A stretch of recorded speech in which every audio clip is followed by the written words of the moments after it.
Perjuangan 1021 atlet Indonesia pada ajang SEA Games ke-33 di Thailand selama 2 pekan berbuah manis. Keringat, darah, dan air mata para pejuang olahraga diganjar medali. Puluhan kali Indonesia Raya berkumandang di negeri seberang. Indonesia total meraup 91 emas, 111 perak, dan 131 perunggu. Sebelumnya, pemerintah memberikan target kepada kontingen Merah Putih untuk setidaknya bisa dapat meraih 80-an medali emas di SEA Games 2025 di Thailand. Tidak hanya sekedar bisa melampaui target yang diberikan, namun raihan medali emas yang dicapai di Thailand ini juga melebihi raihan medali emas yang dicapai oleh atlet-atlet Indonesia di SEA Games tahun 2023 lalu di Kamboja. Saat itu, atlet-atlet Indonesia hanya mampu meraih 87 medali emas. Selain itu, perjuangan para atlet juga membuat Indonesia menempati peringkat kedua di klasemen perolehan medali SEA Games Thailand 2025. Meski hanya menjadi runner-up, tapi bisa dibilang ini merupakan catatan yang istimewa. Pasalnya, terakhir kali Indonesia menempati posisi kedua saat menjadi tamu di ajang Pesta Olahraga se-Asia Tenggara adalah 30 tahun yang lalu saat SEA Games digelar di Chiang Mai tahun 1995. Ada sejumlah cabang olahraga yang menonjol dan berkontribusi signifikan pada perolehan medali Indonesia di SEA Games edisi 2025. Jika dilihat dari raihan medali Indonesia di SEA Games kali ini, cabang olahraga atletik menjadi salah satu cabur yang paling menonjol karena atletik mampu menyumbangkan 9 medali emas bagi kontingen Merah Putih. Selain atletik, cabang olahraga renang juga menunjukkan prestasi yang cukup menjanjikan.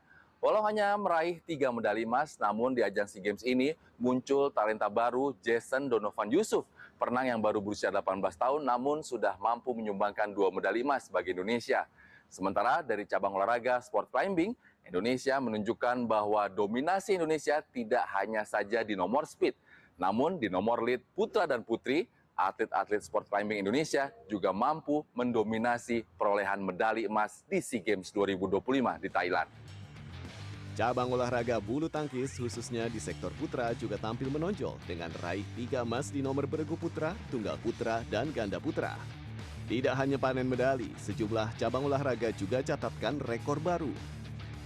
Dari cabang olahraga angkat besi, sang Olimpian Rizky Juniansah tidak cuma bawa pulang medali emas saja, tetapi juga mencatatkan 2 rekor dunia sekaligus. Yang pertama untuk kategori clean and jerks dan satu lagi untuk total angkatan. Sementara cabang olahraga atletik mencatatkan 6 rekor baru dan 2 diantaranya adalah rekor SEA Games lewat Diva Renata Jayadi di nomor lompat galah, kemudian Dina Aulia pada nomor lari gawang. Sementara 4 sisanya adalah pembukuan rekor nasional. Selain catatan prestasi, ada juga yang harus dievaluasi. Cabang olahraga sepak bola mendapat rapor merah di ajang SEA Games Thailand.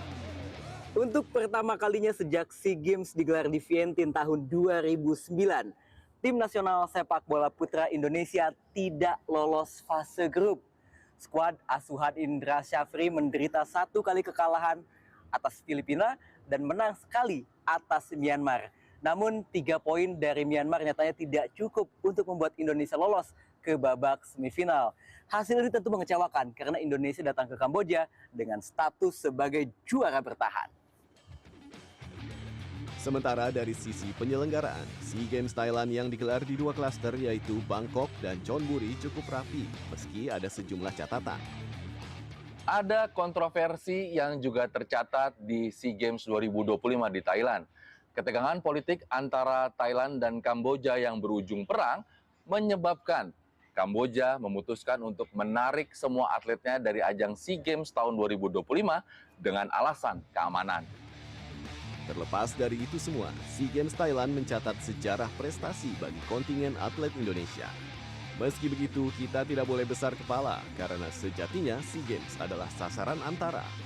Target utamanya Asian Games 2026 dan Olimpiade 2028. Erlangga Wisnuaji, Mahardika Utama, Bangkok, Thailand.